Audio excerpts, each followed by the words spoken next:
Et dans le chapitre électoral, sachez que la société civile plaide pour l'insertion de la médiation des conflits dans la loi électorale. Les élections sont naturellement, vous le savez, porteuses des conflits qu'il faut gérer. Et c'est basant sur l'expérience des médiateurs et médiatrices des cycles passés. Il est donc nécessaire de leur doter d'un cadre légal. Les médiateurs électoraux exercent un travail de titan dans la résolution des conflits électoraux à travers le pays. Cependant, aucun cadre légal ne le sécurise, d'où le plaidoyer du cadre de concertation de la femme congolaise ce vendredi à Kinshasa. Sa directrice exécutive martèle sur la nécessité d'inscrire les médiateurs électoraux dans la loi électorale.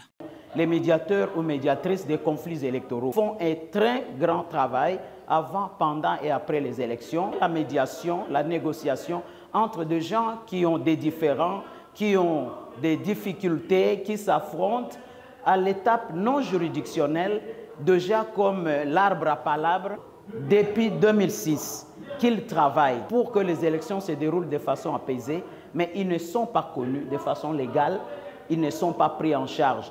En présence de la Commission électorale nationale et indépendante et des structures de la société civile, il a été annoncé que ce sujet alléchant sera au menu des prochains échanges pour son adoption. La CENI est venue participer à cet échange justement pour émettre son avis et voir dans quelle mesure nous pouvons poursuivre les réflexions parce que ce n'est qu'un début. Certainement, au fur et à mesure que nous avançons, nous finirons par trouver la meilleure voie qui convient pour satisfaire leurs desiderata.